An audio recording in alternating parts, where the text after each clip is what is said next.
Hi, I'm Mark Wilson, the engineering heretic, and I just thought I'd just do a quick run around. I've been doing some work in my workshop. It's still a little bit of a mess, but I've been trying to get it organised, and I'm sort of moving towards retirement and a couple of years' time, and I want to make sure I've got a workshop that's usable, mainly to work on clocks, but other engineering projects as well. So I thought I'd do a bit of a sweep around my workshop to show you what tools I have and what I intend to do with them. Now, of course, we're starting from the door over here. I have a D-bit grinder. It's also known as a cutter grinder. Some people refer to it as a tool and cutter grinder. The machine I was after was a Deckel, which is a German machine, but I could not find a decent machine anywhere for the money, and so I ended up buying a Chinese one. Has its issues, but at least it comes complete with all its bits and pieces and stuff like that. It's called a U2 grinder. There has another, but it has a few features that some of the early Deckels don't have, like the micrometer feed out and the dressing for the wheel stays in the same spot. I've been doing some tidying here and sorting out some tools, so I've been putting up some different things for some tools over the last week or so. It's been summer holidays basically, and I go back to work next Monday. Of course, I have a pedestal grinder. This is a cheap and nasty one from Bunnings. It's nothing fancy. It's just a grinder I do a bit of work on. I've got a few diamond wheels. This is supposed to be a silicon carbide wheel, but from eBay, but it's not silicon carbide, that's aluminium oxide. It won't go near carbide. A friend of mine, a very generous friend of mine, gave me this power hacksaw, which is just fine for what I need. I need to cut things occasionally. I have some bar stock in the back shed. I need to cut a few things. So I have that. I wheel it out when I need it. Of course, we're getting into the machine tool side of things. Now, oddly enough, this is the pantograph I bought. It's a ratio pantograph. I just recently made the shadow board for it, which is up there. It has the setting bar, which is the this thing here. That's the setting bar. It also comes with a separate spindle, and I'll talk about that in a second. And of course, it came with a few tools and things like that, a complete set of collets.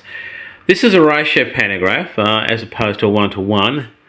For doing curved things and things like that, a ratio pantograph will suit what I want for clock manufacture. So it'll give me the ability to do curved shapes and things like that of different sizes and stops a lot of use with my hands. My left hand was damaged when I was a kid, and so I can't do a lot of hand work. So I need to be able to cut things. I can't do fret work with a piercing saw. So I basically make use of this particular pantograph here. Now, I did a project just recently. My daughter, she bought another car. It was a second-hand car, and she had some keys, the key fob, the casing and what have you had fallen apart. The circuit board inside it looked like it was okay.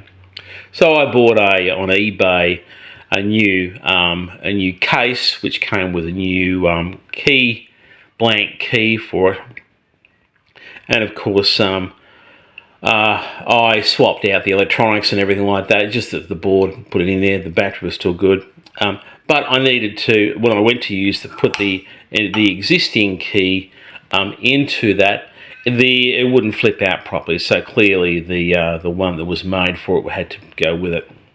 So I had to copy basically the slot for the key.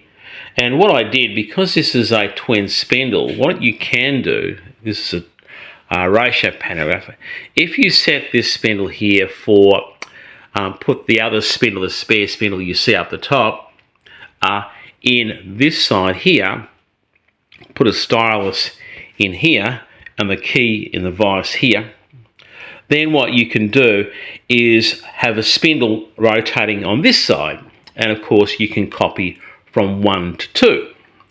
And of course, that will give you a twice the size. You can do it any other ratio you like, but 1 to 2 is the simplest one. And of course, I cut into brass this one here, which effectively gave me a pattern. And then all I did was swap this out over here for the one I was cutting and use this as the pattern, and of course put the spindle using this spindle here, and go back the other way, and I was able to recut another key.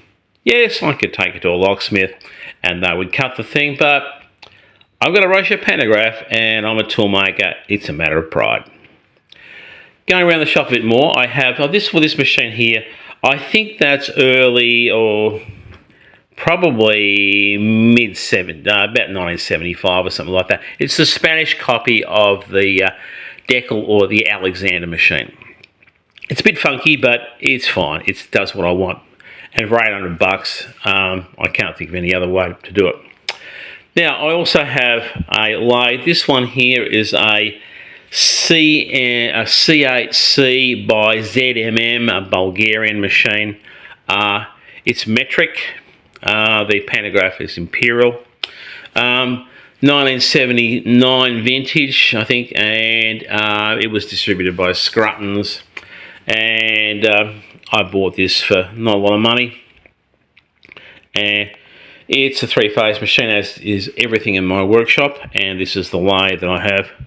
Of course, I ride a bit of a bike every once in a while. I have some tools in a cupboard in here. I have if I can get a few things out of the way. That's the trouble with a small workshop. I have all my old tool making tools here. I've got, oddly enough, 2 sets of slip gauges. That's a Union toolbox from Rochester, New York State. I bought from Charles Bowler, an old toolmaker, a friend of the family of my wife's. And of course I have a lot of my tools and things I've collected over the years, and of course different bits and pieces from various things that were closing down over the years, because mostly toolmaking is closed down, and I managed to snaffle a few things and I have them in my toolbox. Going around my workshop into the other corner, I have a milling machine, and this milling machine was made in the 1960s, probably about 1965. It's called the Hayes Die Master, made in Leeds, in England. I think it's 203 is the serial number of this machine. They only made about 250 of these, and this one here holds pride of place in my workshop. Lovely machine. It's Imperial, but I have a digital readout, of course, in X, Y, and Z. It's got a counterbalance knee, so there's a counterbalance in the bottom of the machine, which counterbalances up the knee. So when you wind this handle here to raise and lower the knee of the machine, it actually is quite easy to raise and lower. It's not a big machine, it's quite small, but for clock making it does a fine job for anything I want to do. And coming around a bit further, I have a few other things. I have a dividing head from when the Box Hill Institute closed down. They were throwing out a lot of stuff, and I managed to snaffle a few things. It's a bit of a mess at the moment. I've been doing some sorting out my toolboards and what have you, just trying to tidy things up over the Christmas break. Now I have a wall down drill press. This is the twin pulley one, not the 3 pulley one. I don't actually like the 3 pulley one. It's not a bad machine.